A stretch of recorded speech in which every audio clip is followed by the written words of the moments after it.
Bueno, buenos días a todos. Me vais a permitir que lea las notas en el móvil. Eh, y voy a empezar con una frase que me parece, una pregunta, ¿no? Que me parece muy espectacular ya de base, ¿no? ¿Sabéis que hay más posibles partidas de ajedrez que átomos en el universo? Y no es pequeña la diferencia. Para que os hagáis una idea, se estima que el número de posibles partidas de ajedrez es 10 elevado a 120 versus a 10 elevado a 78 u 82 de átomos del universo. Entonces, llevándolo esto al plano social y planteando la pregunta de este debate, ¿creéis que para nosotros, los peones, ¿no? La ciudadanía, somos capaces de elegir entre este sinfín de posibilidades la jugada precisa y correcta, ¿no? para evitar el jaque mate social, ¿no? Que ahí va el título de esta ponencia? Yo creo que sí, si tocamos un par de asuntos clave, ¿no? Y somos muy autocríticos, pero si os parece volvemos a plantear la pregunta al final del debate. Buenos días a todos, yo creo que muchos me conocéis, yo soy Dani Lobato, soy consultor tecnológico en IBM, cofundador también de OCO y amigo de Foro de Foro de hace mucho tiempo. Y hoy estoy súper contento, la verdad, hoy estoy contentísimo porque tengo a mi lado a un personaje totalmente irrepetible, ¿no? en el mundo del ajedrez y del periodismo aquí en España. Hoy tenemos el placer de tener a Leoncho García, que es, creo que sin duda, el periodista de ajedrez pues, más reconocido, ¿no? que tenemos en nuestro país, y que seguro que nos va a dar una charla pues súper interesante, nos lo vamos a pasar muy bien y seguro que vamos a pues, hacer que pensemos, ¿no? Un poco fuera de la caja, que para eso estamos aquí, ¿no? Bienvenido, Leoncho. Muchas gracias. Es un placer tenerte aquí y espero que lo disfrutéis toda la audiencia que tenemos aquí en sala y los que lo veáis también online en YouTube después, ¿vale? Si os parece, os recuerdo la escaleta para que todos sepáis lo que vamos a hacer. Y como sabéis, en Foro de Foro, al igual que en el ajedrez, el control del tiempo es algo fundamental. Entonces aquí voy a intentar ser también pues, muy meticuloso para que no se me caiga la bandera y podamos hablar de todo tipo de temas, ¿vale? De 8:30 a 8:35 haré una introducción de la biografía de Leoncho para que le pongáis un poco en contexto. ¿Tan larga? Bueno, incluye esta bienvenida, o sea que aquí es muy prolífico el amigo, o sea que intentaré ser muy breve. Después de 8:35 a 9:10, más o menos va a ser el grueso de la conversación, donde le plantearé a Leoncho 3-5 preguntas y conversaremos de una serie de temas, ¿vale? No os preocupéis que no va a ser solo de ajedrez, o sea, vamos a hablar de las aplicaciones del ajedrez, ¿no? A muchos otros ámbitos, para hacerlo muy divertido. Y vamos a intentar jugar dinámicamente, ¿vale?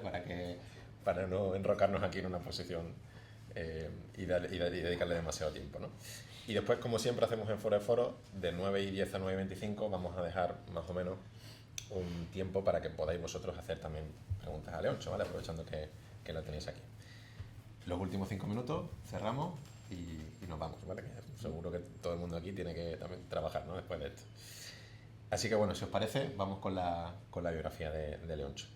Leoncho García Olasagasti, de Irún, de 1956, es periodista deportivo, especializado en ajedrez desde 1983. Ha trabajado pues, en todos los medios prácticamente grandes, ¿no? que tenemos en este país, en prensa escrita en El País sobre todo, en radio, por ejemplo, en Cadena SER o Radio Nacional de España, y en televisión, entre otras, en Televisión Española. En El País, que esto no lo sabía yo, pero por cierto es el periódico con más contenido de ajedrez del mundo. Sí, hasta donde yo sé, sí. Eso me parece un dato súper interesante. Trabaja desde el 85, tiene una columna diaria, un vídeo semanal, que seguro que de aquí muchos de vosotros lo consumís de forma muy adicta, como yo también, que se llama El Rincón de los Inmortales, súper recomendable. Y después publica crónicas de actualidad y tiene un boletín también semanal llamado Maravillosa Jugada, que también recomiendo mucho. Es formador de ajedrez educativo, más de 30.000 docentes en 32 países. Aquí comentábamos antes que confiesa que su vida pues siempre está con una maleta al lado, ¿no? Porque la mitad de su tiempo está en casa y la otra mitad está volando, ¿no? Viajando y cubriendo torneos fuera y demás. Así que bueno, viaja mucho Leoncho, ¿no? Luego eso también le gusta mucho. Es ponente en los ICOT, que son los congresos de educación innovadora más prestigiosos del mundo, y en Global Connections. conferenciante sobre aplicaciones educativas, sociales y terapéuticas del ajedrez.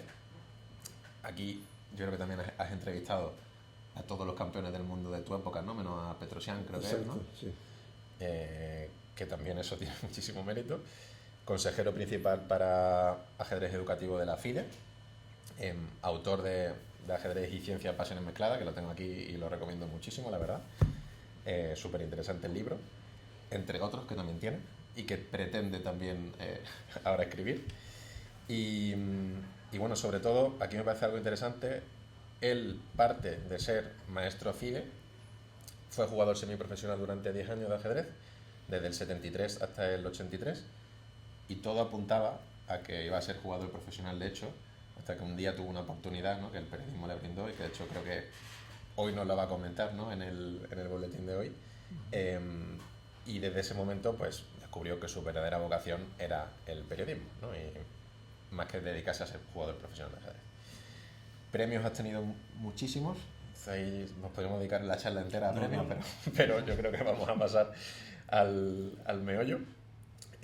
Y sobre todo a mí me gusta una frase que tiene también Leoncho, que dice que el ajedrez nos sirve como base porque el mundo de ajedrez lo que hace al final es hacer que la gente piense más, ¿no? Y en el mundo actual pues la gente por desgracia no le gusta demasiado pensar, ¿no?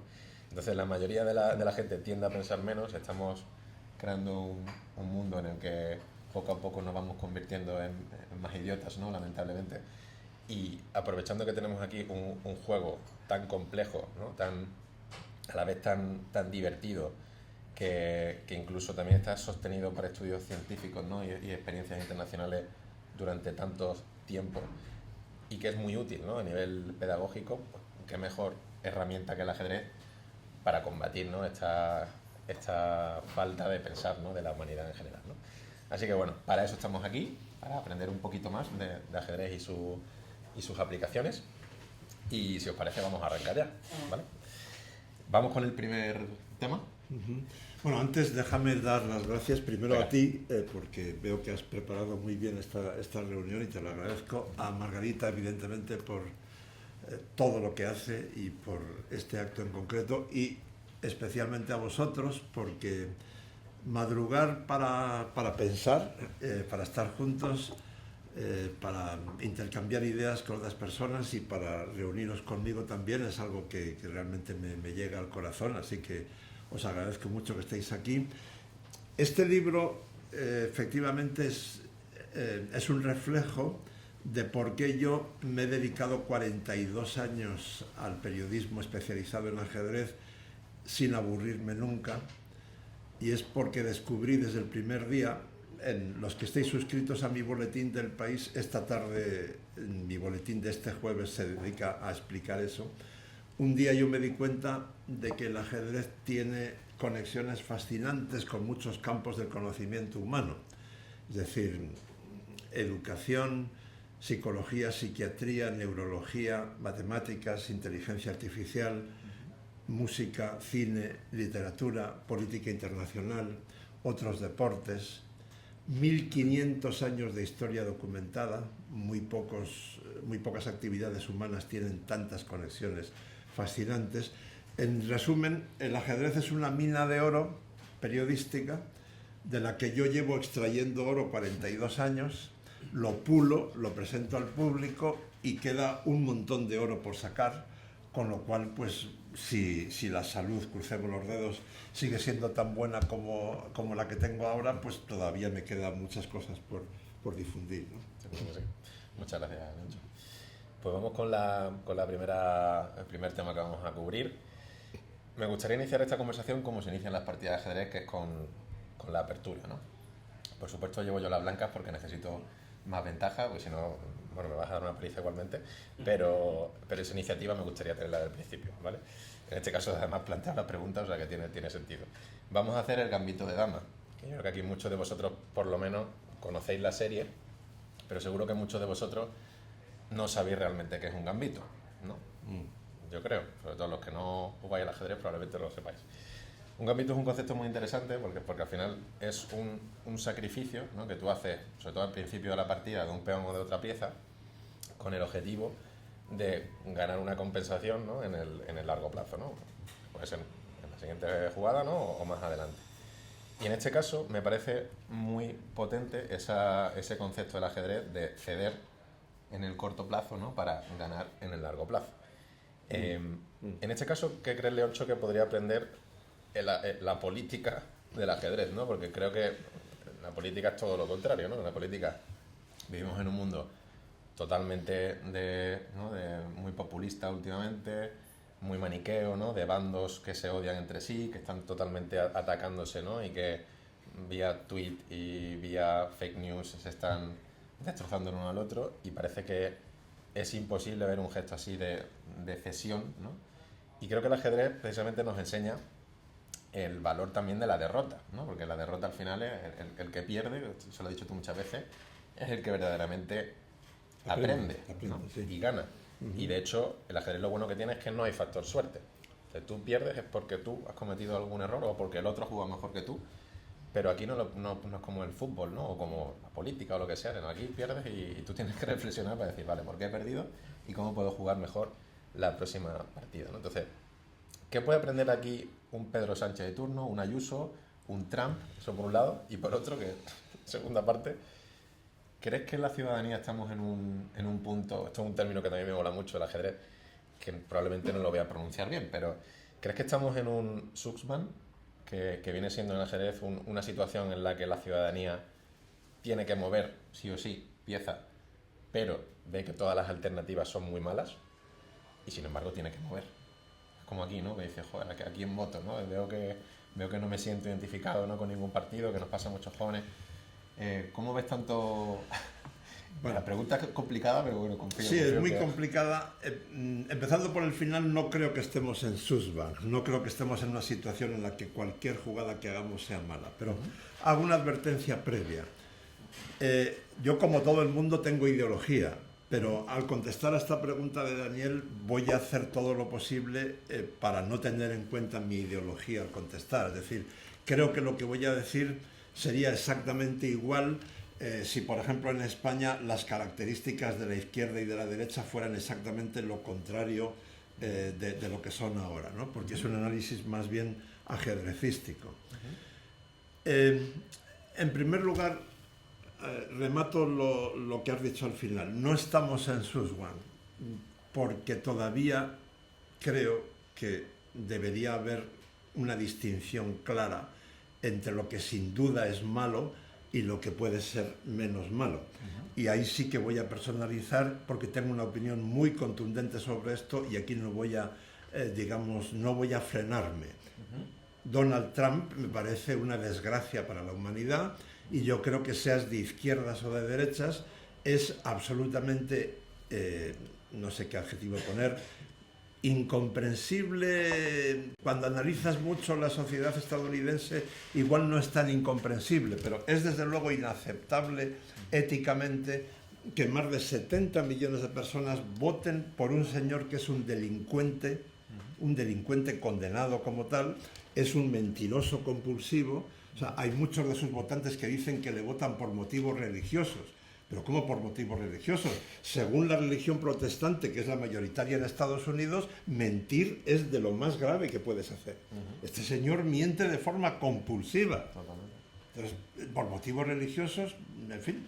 Bueno, ¿cómo es posible que mujeres emigrantes voten en cantidades difíciles de entender? Alguien que es manifiestamente machista y racista y que dijo textualmente, perdón por la expresión, pero él lo dijo así: a mí me encanta agarrar a las mujeres por el coño. Sí, tal cual. Y le están votando. Tal cual. Sí. O latinos también, ¿no? O sea, muchos colectivos. Sí. Entonces, Susban, no hay Susban. Susban es una expresión alemana que dice que te toca jugar y cualquier jugada que hagas es mala. Yo no discuto que la candidatura de Kamala Harris tenga muchos defectos, pero si tienes que elegir entre ella y Trump, en fin, no sé. Bueno, yendo más en general. En la política, un problema de entrada es que muchos de los que ejercen la política de forma profesional no están preparados para ello. Yo tuve ocasión de merodear o de convivir con políticos españoles, con diputados en el Congreso de los Diputados, en 2015, cuando se produjo un milagro en el Congreso de los Diputados. Esa tarde estuve muy tentado de llamar al Vaticano para reportar un milagro, porque todos los partidos políticos españoles, sin excepción alguna, se pusieron de acuerdo en algo.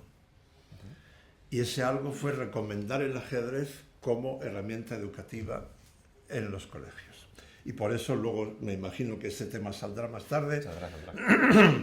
Por eso España es uno de los países de vanguardia mundial, aunque no lo sabe lo saben pocos españoles, en el ajedrez como herramienta educativa. Entonces, durante esos meses en los que yo hice lo que en inglés se llama lobbying, es decir, intentar influir o convencer más bien a partidos políticos de todas las tendencias de que votasen a favor, pues pude conocer verdaderamente a políticos ante los que hay que quitarse el sombrero, que realmente se ganan su sueldo con todo merecimiento, tanto en la izquierda como en la derecha, como entre los nacionalistas, etc. Y luego conocí a otros que, en fin, daba auténtica pena hablar con ellos, ¿no? Entonces, un buen ajedrecista, en primer lugar, tiene que estar bien preparado. Y hay un porcentaje preocupante de políticos que no están bien preparados. Luego está el asunto de la táctica y la estrategia, que, por cierto, son dos palabras que se emplean horriblemente, se emplean al revés en el periodismo deportivo. En fútbol, por ejemplo, dice la táctica del entrenador. No, es la estrategia del entrenador. Es decir, la estrategia es pensar a medio largo plazo. ¿Cuál es tu plan? ¿Cuál es tu objetivo? ¿Qué plan vas a seguir para conseguir ese objetivo? Eso es la estrategia. La táctica es lo inmediato, cómo aprovechar una ventaja, cómo defenderte de una amenaza inmediatamente. Eso es la táctica. Es decir, la estrategia es lo que tienes que pensar cuando no hay nada urgente que hacer, y la táctica es lo urgente. Entonces, en fútbol se emplea justo al revés. Se dice jugadas de estrategia para definir un golpe franco. Un golpe franco es táctica.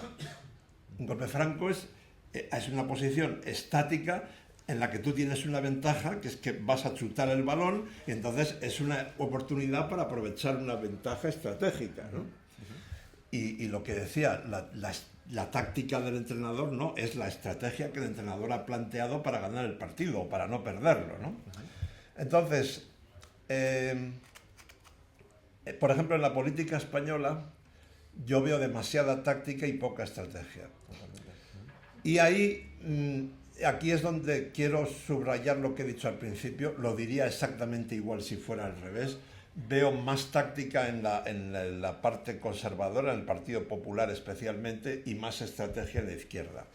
Quizá tenga que ver con que Pedro Sánchez jugaba al ajedrez todas las semanas antes de ser presidente. ¿Ah, sí? Eso no sabía. Con un amigo suyo que se llama Iván García del Blanco, que ha sido un eurodiputado importante hasta hace poco, que fue jugador de ajedrez destacado en su juventud, Iván García del Blanco, y que su contribución en Bruselas ha sido muy importante para la ley de la ley de protección contra los peligros de la inteligencia artificial y todo eso. Ahora sigue trabajando en Bruselas, pero ya no es eurodiputado. Entonces, en la política de Pedro Sánchez sí se nota que piensa a largo plazo. En la del Partido Popular actual yo solo veo táctica. Es decir, cómo vamos a resolver el problema de esta tarde, de mañana o de la semana que viene. Por ejemplo, yo no recuerdo haberle oído a Feijóo un análisis, bueno, malo o regular, un análisis de política internacional. Y quiere ser presidente de uno de los 15 países más importantes del mundo. Y no sabemos qué piensa sobre política internacional, apenas. O por lo menos no parece que lo analice mucho, ¿no? Entonces, eso es preocupante, porque obviamente sus probabilidades de ser presidente son más que razonables. Entonces, eso me parece que es un problema. Y luego, Un problema que también veo en general, aunque también en este caso más en la derecha que en la izquierda, quizá por eso el gobierno actual no es del PP, es que no se dan cuenta de la enorme importancia de controlar el centro. Esto es muy importante en política, en fútbol, en estrategia militar y en ajedrez. Y es muy sencillo de entender. Si tú controlas el centro, tú desde el centro puedes decidir por dónde atacas. Si tú cedes el centro, estás limitando tu juego muchísimo. En fútbol, quien controla el centro del campo tiene más probabilidades de ganar o al menos de no perder que el que ha cedido el centro, ¿no? Entonces, eso se nota constantemente. Y, en fin, esto da para una conferencia en sí misma, pero como ideas así sueltas, creo que es suficiente. Totalmente. Yo creo que también la parte esa de autocrítica, ¿no? O sea, yo no veo a ningún político asumiendo en público un error, como todos los cometemos, ¿no? O cediendo a favor del contrario una decisión que puede ser estratégica y a largo plazo para el país, ¿no? Es decir, creo que yo creo que en esa parte de autocrítica y de reflexión y de mostrarse vulnerables como todos los seres humanos somos, ¿no? Yo creo que los políticos deberían de aprender mucho. Es una aportación muy importante la que haces, efectivamente. Yo esto lo suelo recalcar mucho, a veces, con cierta frecuencia, me invitan a la inauguración de un torneo infantil y entonces imaginaros 400 niños y niñas sentados ya en sus mesas con los tableros delante, ansiosos por empezar a jugar. Y entonces viene la autoridad política o el patrocinador de turno y dice unas palabras, y entonces me piden a mí que diga algo. Y claro, yo tengo que decir ahí algo muy concreto porque los niños lo que quieren no es escuchar un rollo, lo que quieren es jugar. Entonces lo que suelo decirles es, dentro de un rato, algunos de vosotros vais a estar muy contentos porque habréis ganado, otros estaréis tristes porque habéis perdido. Pero el ajedrez tiene una gran ventaja sobre cualquier otro deporte. En fútbol tú puedes echar la culpa de la derrota al árbitro, a que está lloviendo, a que tengo mala suerte. En ajedrez todo eso prácticamente no existe. Entonces, si tú pierdes es porque tu rival hoy ha jugado mejor que tú, punto y aparte. Pero eso quiere decir, la ventaja es que en ajedrez quien pierde es el que más aprende.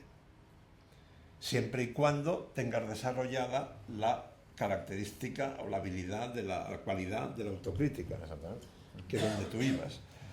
Un ajedrecista, vamos, la inmensa mayoría, yo diría que más del 95% de los ajedrecistas, no hablo solo de profesionales, también aficionados, cuando pierden una partida, lo primero que hacen es felicitar a su rival y a continuación se van a su casa o a su hotel pensando por qué he perdido. ¿Qué error he cometido hoy que debería poder evitar la próxima vez? Entonces, en realidad el ganador también debería hacer el mismo ejercicio y casi siempre lo hace, porque siempre puedes haber jugado mejor. Igual has ganado, pero has estado perdido en algunos momentos. Pero sobre todo el perdedor, sin duda alguna, va a hacer ese ejercicio de autocrítica. Y aquí es donde yo veo muy claro que hay una transferencia entre lo que el ajedrez te enseña y tu vida normal. Es decir, el concepto de transferencia entre los científicos es muy discutido. Hay científicos que sostienen que las habilidades o cualidades que tú desarrollas, por ejemplo, en una pasión, en una afición que tú tengas, no tienen por qué transferirse a tu vida real. Bien, en el ajedrez hay cosas que sin duda alguna se transfieren, no tengo dudas, por ejemplo, la capacidad de concentración, y creo que también la autocrítica. Totalmente. Y entonces, bueno, la lista de las cualidades que desarrolla el ajedrez es muy larga. Perdón. 24, ¿no? Se acaba en el libro. Sí, 24 hay en el libro, pero en realidad son más. Pero la autocrítica es una de las más importantes y desde luego enlazando con la política, pues también tienes toda la razón en que se echa mucho de menos. Es decir, yo no entiendo cómo los políticos, y termino con esto, no comprenden algo sencillísimo. Si tú sales ante una cámara y dices, ayer me equivoqué, pido perdón, estás ganando un huevo de votos. no comprenden eso. Te muestras humano. La inmensa mayoría no comprenden eso. Pero es que eso es evidente. Totalmente, nos ayuda a empatizar con ellos, ¿no? Como seres falibles, como es que somos todos, claro. Súper interesante. Vamos, si te parece, con la segunda. Aquí te voy a plantear descaradamente una celada, ¿vale? Una trampa táctica. Y es que, como sabes que trabajo en IBM, ¿no? Como he dicho antes, pues los dos, ¿no? Duelos de Deep Blue contra Kasparov, pues es obligatorio plantearlo, ¿no? Y sobre todo aquí me gustaría enlazarlo con el típico debate, ¿no? Que ya está un poco superado, ¿no? Pero que ha dado mucho de qué hablar, de la máquina versus el humano en el ajedrez. Y sobre todo hoy día, con no solo la inteligencia artificial, sino la computación cuántica, que va a ser también fundamental, ¿no? en este aspecto. Y el ajedrez como punta de lanza muchas veces, ¿no? de esas dos disciplinas. Entonces, ¿cómo ves ese debate a día de hoy? Bueno, aquí me obligas a hacer una demostración de mi capacidad de síntesis que se me supone, la desarrollé sobre todo en mis años de radio, porque este tema da no para una conferencia, para varias. Sí, sí. Es uno de los ejemplos más convincentes que yo tengo para demostrar lo que os he dicho al principio, cómo el ajedrez tiene conexiones fascinantes con otros campos del conocimiento humano. Voy a resumir primero la parte más sencilla y menos importante, y luego voy a la más importante. Desde aproximadamente 2005 no hay duda alguna de que el mejor ajedrecista del mundo es una máquina. No, he dicho 2005, no he dicho 1997, que es cuando Deep Blue, la máquina de IBM, le gana a Kasparov y las acciones de IBM se disparan en Wall Street, etc. Porque yo estaba allí, en Nueva York, y sé que ese duelo, o sea, lo correcto es decir, Kasparov perdió, no Deep Blue ganó. Kasparov perdió porque perdió el control de su sistema nervioso. Y por eso perdió. Pero en ese momento Kasparov todavía era superior a la máquina. Pero en 2005 ya no había duda alguna. Entonces, lo que falta, desde ese punto de vista, lo que falta por aclarar es si la ventaja inicial de las blancas, que hacen siempre el primer movimiento y que sería equiparable a tener el saque en el tenis, es suficiente para ganar en el caso de que ambos bandos jueguen perfectamente, o si ambos bandos juegan perfectamente la partida termina en tablas, que es lo que yo creo más probable. Hasta que no existan las computadoras cuánticas, que de momento no dejan de ser un proyecto, no podremos contestar a eso. Por lo que ha dicho al principio Daniel, el número de partidas distintas, y esto me enlaza con la parte más sustancial de lo que quiero explicar, porque es la madre de lo que voy a explicar ahora.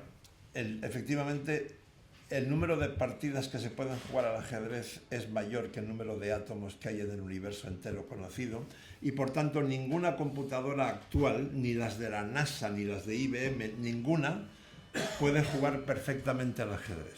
Se supone que alguna computadora cuántica lo conseguirá, siempre y cuando la programen precisamente para hacer eso. Ahora, lo verdaderamente sustancial. Hace unos 3 meses le dieron el premio Nobel de Química a Demis Hassabis. Ese premio Nobel debe mucho al ajedrez. Se debe en gran parte a lo que Demis Hassabis aprendió en el ajedrez. Os puede sonar como una afirmación muy contundente, pero dentro de 2 minutos creo que os voy a convencer. Demis Hassabis fue un niño prodigio del ajedrez. Afortunadamente para la humanidad, cuando tuvo que elegir entre el ajedrez y la ciencia, eligió la ciencia, porque era un superdotado en general. Desde mucho antes, desde finales de los años 40, luego vuelvo a Demis Hassabis, veréis cómo todo confluye. Desde finales de los años 40, los padres de la informática, Alan Turing, Claude Shannon, John von Neumann, cada uno por separado pensaron que el ajedrez podría ser un campo de experimentación muy útil para la inteligencia artificial. Por eso, del número de partidas prácticamente inabarcable para la mente humana y para ninguna máquina ni de entonces ni de ahora. Ellos pensaron, si conseguimos que una máquina gane al campeón del mundo, lo que hayamos aprendido en ese proceso científico, sin duda va a ser muy útil en otros campos de la ciencia mucho más importantes que el ajedrez. Tenían toda la razón, pero los tres murieron sin poder verlo. Porque 50 años después, en 1997, Kasparov pierde su segundo duelo con Deep Blue, ganó el primero en el 96, y luego, pocos años después, ya queda clarísimo que efectivamente las máquinas juegan mejor que el campeón del mundo. Ese éxito de IBM, aparte de que sus acciones se disparasen en Wall Street, tuvo un reflejo inmediato en la ciencia. IBM, al desmantelar Deep Blue, dedicó lo aprendido para ganar a Kasparov en diversos campos cuyo factor común es el cálculo molecular. Fabricación de medicamentos complejos, planificación de la agricultura, pronóstico meteorológico, cálculo bursátil. Exagerando un poco solo, podemos decir que cuando vamos ahora a la farmacia a comprar un medicamento complejo, nos estamos beneficiando de lo que IBM aprendió ganando a Kasparov. Bien, en ese momento, ¿veis cómo todo confluye? Demis Hassabis se estaba graduando en Cambridge en 1997. Para entonces ya era un genio, siendo todavía universitario ya había hecho cosas tremendas. Y entonces a él, como ex ajedrecista, le obsesionaba intelectualmente cómo IBM había programado a Deep Blue, metiéndole una base de datos con millones de partidas humanas jugadas desde el siglo XVI hasta 1997 y contratando a una serie de grandes maestros, entre ellos el español Miguel Illescas, que asesoraron a los programadores de IBM en Nueva York. Demis Hassabis lo quería hacer de otro modo. Entonces, 20 años después, su equipo de la empresa DeepMind, que pertenece a Google, primero crean AlphaGo. El Go es un juego asiático aún más complejo que el ajedrez desde el punto de vista táctico. Si el número de partidas distintas en ajedrez es un 1 seguido de 123 ceros, el de Go es aún mayor. Entonces, AlphaGo gana claramente a uno de los mejores jugadores humanos de Go del mundo, un coreano llamado Sedol. A continuación crea AlphaZero, que se dedica al ajedrez, pero a AlphaZero solo le enseñan las reglas básicas del ajedrez y a continuación hacen que la máquina se enfrente a sí misma millones de veces con una velocidad de procesamiento sideral y entonces que aprenda de cada una de esas partidas y a continuación enfrentan a AlphaZero con el mejor programa de ajedrez que había en ese momento en el mundo, que se llamaba Stockfish, y el resultado es AlphaZero 27, Stockfish 0 y X partidas en tablas. A continuación, Demis Hassabis y su equipo se olvidan del Go y del ajedrez y crean AlphaFold. Y AlphaFold, 3 años después, en 2020, logra uno de los mayores avances en la historia de la biología, que es desestructurar, entender la estructura de las proteínas. Las proteínas son un elemento esencial para la vida. Están formadas por aminoácidos. Hay unos 3.000 aminoácidos. La cantidad de combinaciones posibles de aminoácidos es otro número que para la mente humana se acerca al infinito. Y por eso lo aprendido en Go y en ajedrez fue clave para poder desentrañar las proteínas, que es un avance que los grandes expertos en biología pensaban que no se iba a lograr hasta el siglo XXII. Esto es tan importante, no solo como para merecer el premio Nobel, sino para que esto ya se está aplicando en muchos campos. Lo último que se sabe, por ejemplo, contra el cáncer de hígado, se debe a este descubrimiento. Lo mismo en antidepresivos, lo mismo en la lucha contra el Alzheimer, y en este momento hay más de 500.000 de investigadores en todo el mundo trabajando en muy diversos campos de la ciencia, intentando sacar provecho de que el equipo de Demis Hassabis lograse desentrañar las proteínas. Súper interesante, ¿eh? O sea, no sé si la audiencia tenía en mente todas estas posibles aplicaciones, pero es, como veis, es brutal, ¿eh? Y no es solo un simple juego, ¿no? Con 64 escaques, es brutal. Pues muchísimas gracias, Leoncho. Vamos a pasar al otro tema que para ti es estrella, ¿no? Como es la educación. Vamos a hacer aquí una profilaxis, ¿no? Vamos a jugar un poquito a mejorar la posición. ¿Qué cualidades nos regala el ajedrez, además de la que ya has dicho, ¿no? Este gimnasio de la mente. Ya has comentado lo del Congreso de los Diputados, que fue un auténtico milagro. Sobre todo una pregunta como muy típica también, ¿no? Pero que suscita mucho debate. ¿El ajedrez nos hace más inteligentes realmente? Sobre todo a nuestros hijos si empiezan a aprenderlo desde pequeños. Sí, bueno, aquí voy a intentar aplicar aún más mi capacidad de síntesis, porque si no os dejo sin tiempo para vuestras preguntas, que son un factor clave. A ver, sí, yo desde antes de la pandemia solía empezar ya mis conferencias sobre ajedrez educativo afirmando que en el mundo cada día hay más gente que piensa menos, por desgracia, por una serie de razones acumuladas, el mal uso de las redes sociales, la pésima calidad de algunos programas de televisión que se emiten incluso en horario infantil, la desigualdad creciente, las prisas con las que vivimos, etc. Por tanto, qué mejor momento para promover un juego que enseña a pensar y que está totalmente avalado por estudios científicos. Es decir, y aquí ya sintetizo muchísimo, hay muchísimo tiempo de investigación y de experiencias internacionales sólidas para afirmar, como resumen general, que los niños con quienes se emplea el ajedrez como herramienta educativa desarrollan más su inteligencia que los demás, incluyendo la inteligencia emocional, que es importantísima en el siglo XXI, y además obtienen mejor rendimiento académico, sacan mejores notas en términos populares, sobre todo en matemáticas y en comprensión lectora. Os sonará el famoso informe PISA, donde España no brilla precisamente, ni España ni ningún otro país de habla hispana. De los 22 países de habla hispana, creo que no hay ninguno que brille en el informe PISA, y donde fallan precisamente los niños de habla hispana es en matemáticas y en comprensión lectora, con lo cual hay una conexión pragmática ahí, ¿no? Entonces, bueno, sobre esto ya no es una conferencia, sobre esto puedo estar hablando una semana entera, pero la buena noticia es, a raíz de lo que he llamado el milagro del Congreso de los Diputados de 2015, que a su vez era un reflejo de una recomendación que hizo el Parlamento Europeo en 2012, de las 17 comunidades autónomas que tenemos, 10 ya han introducido el ajedrez en horario lectivo de una manera u otra. No todas lo han hecho bien.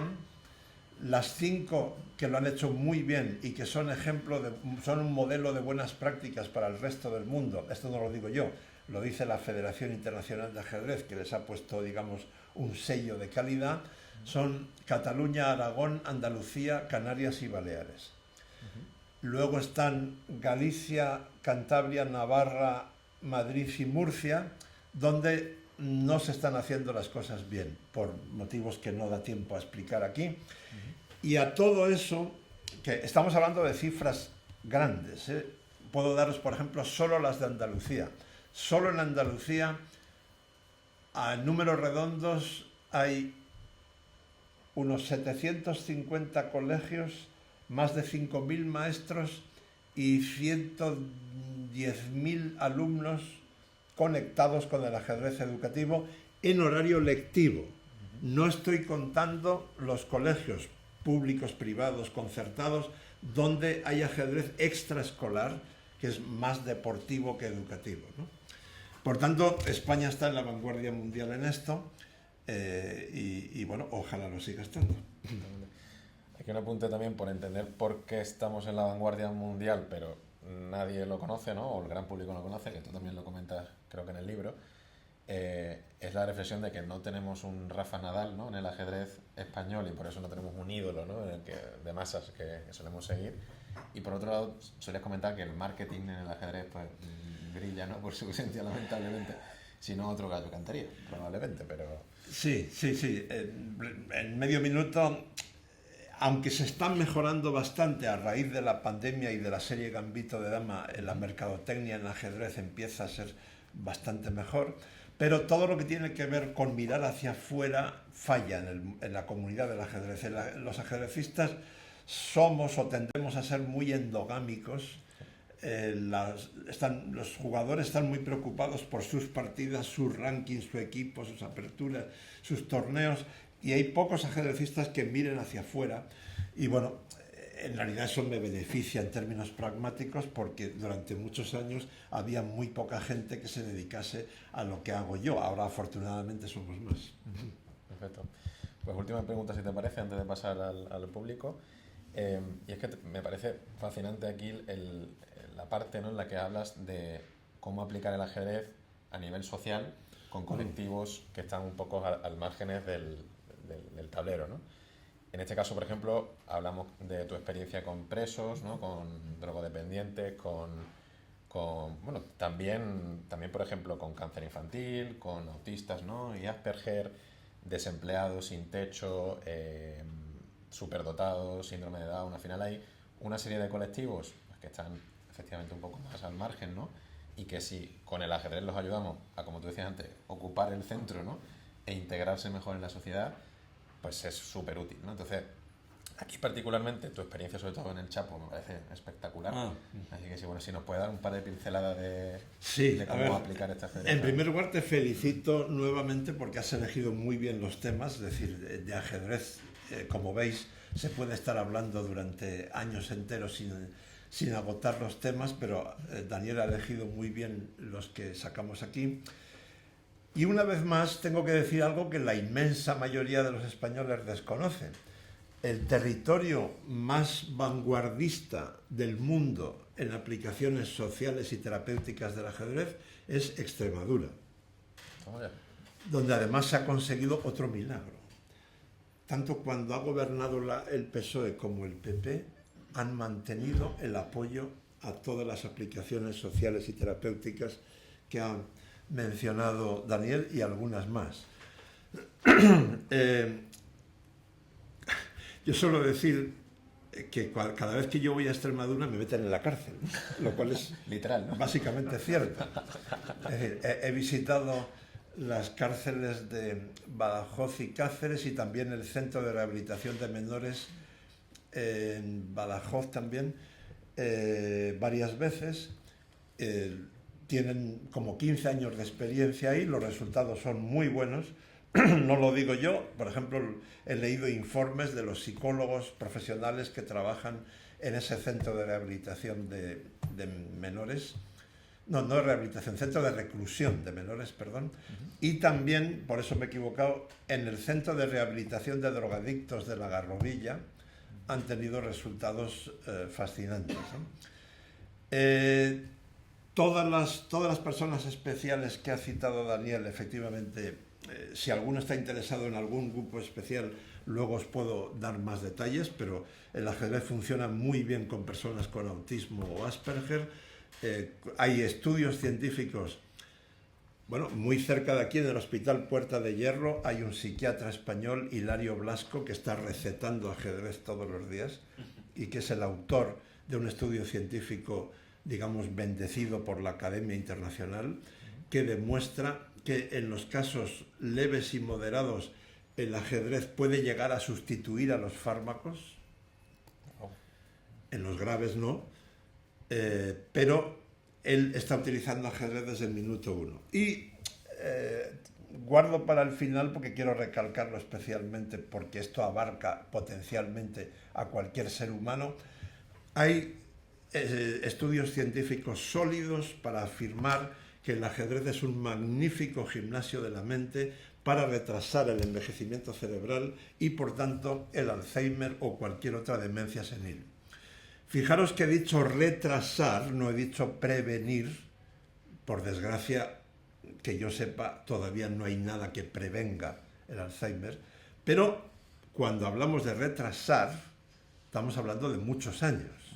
Es decir, hay estudios científicos concretos donde se deduce que la aparición externa del Alzheimer, de los síntomas, se ha retrasado 10 años.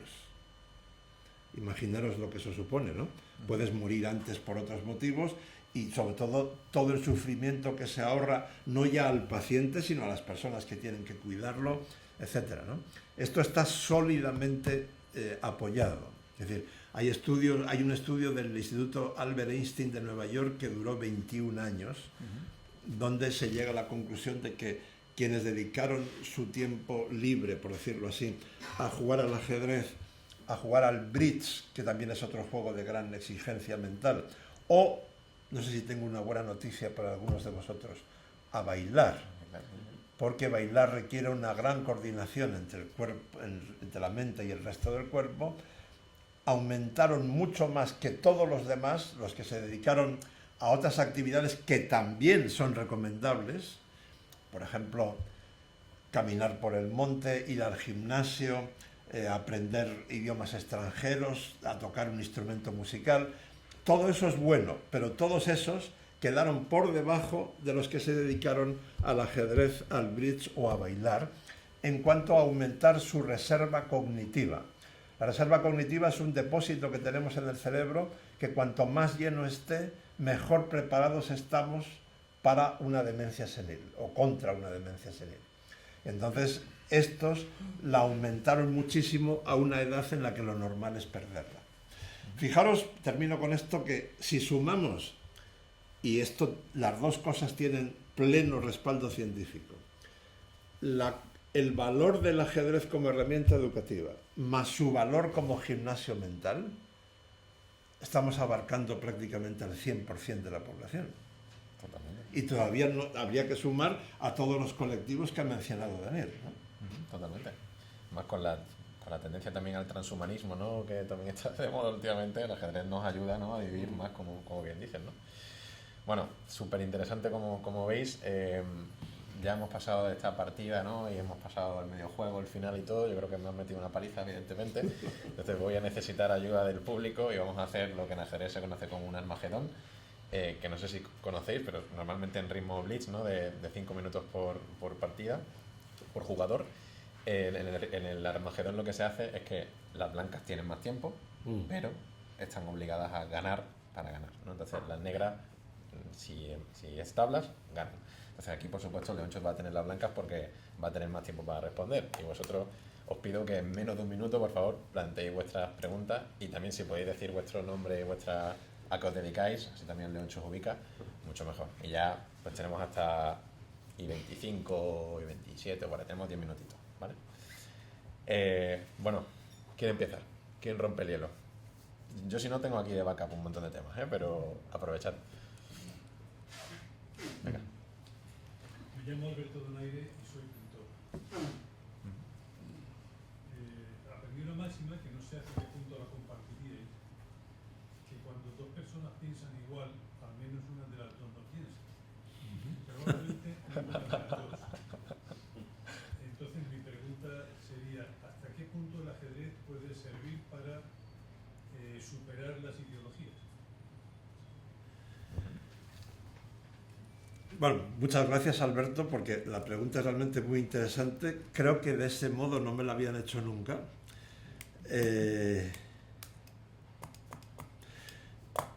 Yo creo que la clave está en que el ajedrez te obliga, porque si no vas a perder un día sí y otro también, te obliga a mirar la posición como realmente es y no como te gustaría que fuese. Eso es esencial. Y eso es una lucha que tiene el jugador consigo mismo constantemente. Es decir, tú quieres hacer algo, a ti te gustaría que, pero tu rival evidentemente lo adivina o lo intuye o lo ve y entonces hace todo lo que puede para evitarlo. Y eso ocasiona conflictos de muchos tipos, tácticos, estratégicos, que te obligan a tener que ser muy flexible. Esta es, por cierto, la flexibilidad mental es una de las, en mi opinión, cualidades más importantes que desarrolla el ajedrez en el siglo XXI, porque supongo que estaremos todos de acuerdo, en los últimos 25 años el mundo ha cambiado tanto o más que en cualquier otro periodo de 25 años en la historia de la humanidad.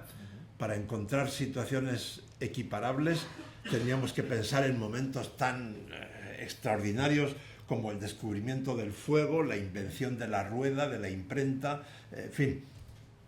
Y según los expertos en esto, en los próximos 10 el mundo va a cambiar todavía más rápido.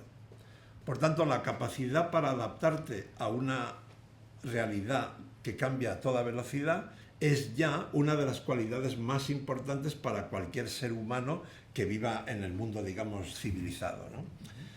Por tanto, volviendo a tu pregunta, esa flexibilidad y rapidez de adaptación está muy ligada a que seas muy objetivo en el análisis. Y si eres muy objetivo en el análisis, seguramente vas a pensar mejor, y además en ajedrez es prácticamente imposible que los dos piensen igual, porque los dos tienen casi siempre objetivos distintos, salvo se da a veces que a los dos les interese hacer tablas, eso puede darse, y entonces en ese caso tan concreto a veces piensan poco, porque lo que quieren es terminar cuanto antes. Pero en fin, ese sería un tema con derivaciones técnicas que nos llevaría mucho tiempo. Pero en fin, creo que las ideas que he dado pueden contestar lo que dices. Gracias. Gracias. ¿Alguien más? Venga, Sí, por adelante. favor. Me llamo José Olmedo, soy médico y juego a la ajedrez de forma aficionada. Habéis dicho los progresos que ha hecho España en relación con el ajedrez en 2015. ¿Qué nos falta para parecernos un poquito a la India en los resultados en el pueblo respecto al ajedrez y los beneficios para el país? Lo que ha dicho Daniel del Rafa Nadal del ajedrez.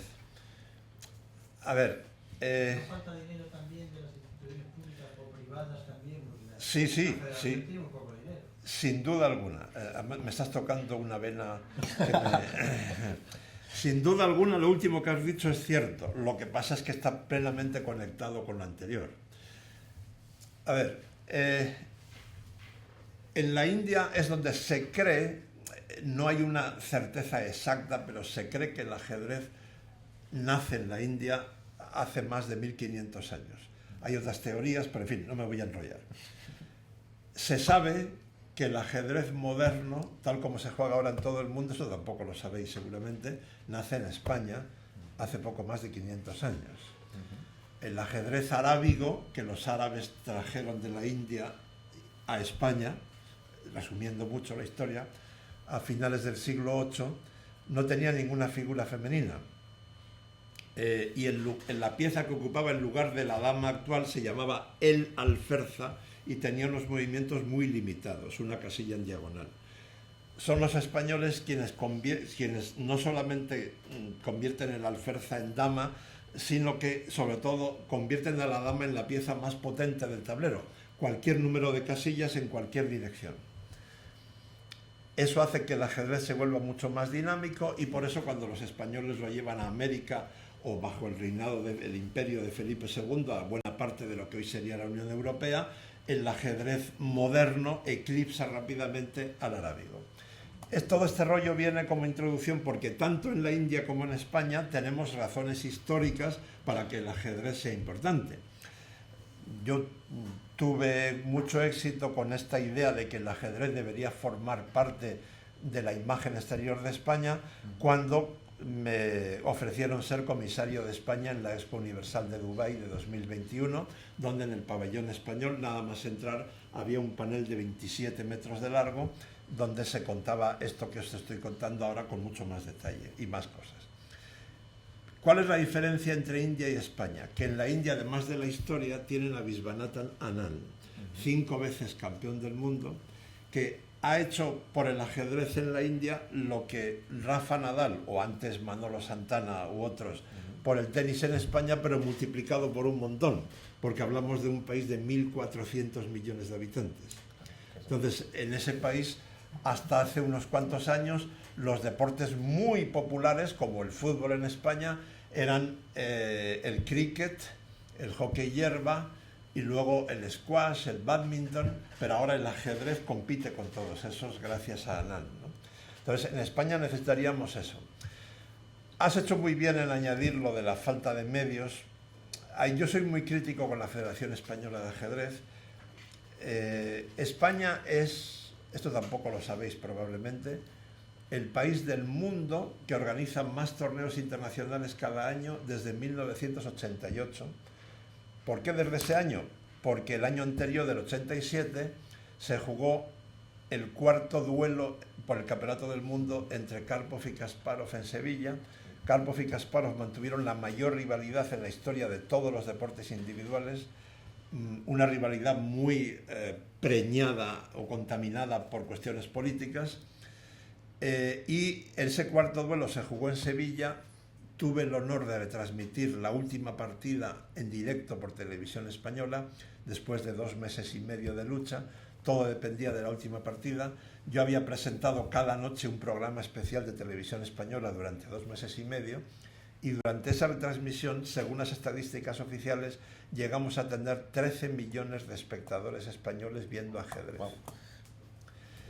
Eso hizo que desde el año 88 España sea el país que más torneos internacionales organiza. Y por tanto, para los padres y madres españoles, conseguir que su hijo o hija con mucho talento para el ajedrez juegue partidas duras contra rivales duros cada año es mucho más barato, menos costoso que para casi cualquier otro país del mundo, donde tienen que invertir mucho dinero en viajes. Un niño o niña español sin salir de España, especialmente en verano, pero no solo, puede estar jugando si quiere todos los días contra rivales muy duros.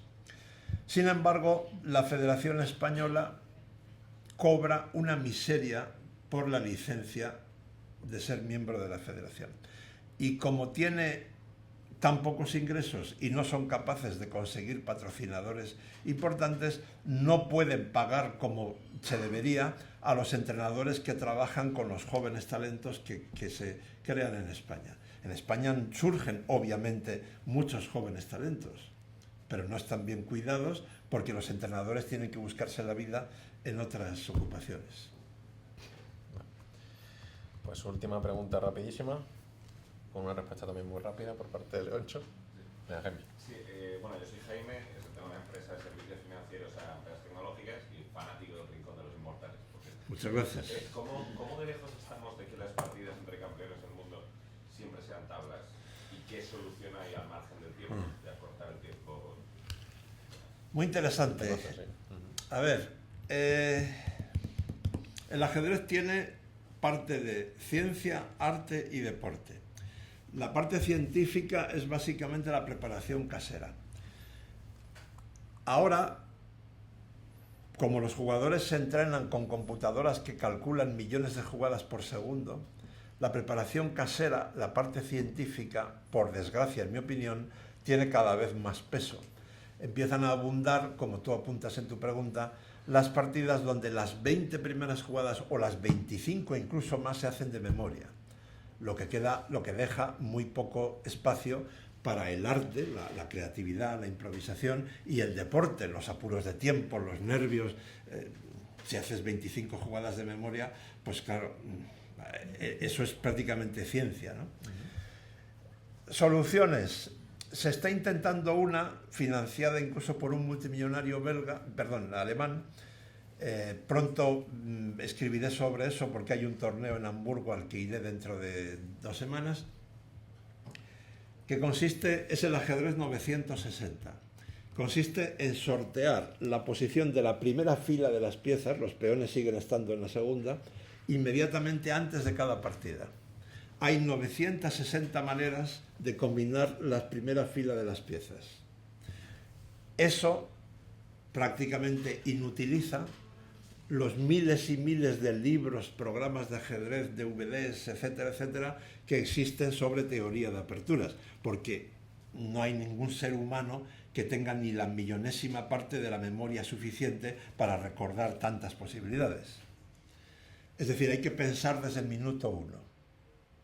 En principio podría ser la solución, pero hay un problema grave que comentaba antes con Daniel. Para los jugadores de élite, eso es una buena solución, porque así no tienen que dedicar horas diarias simplemente a estudiar aperturas.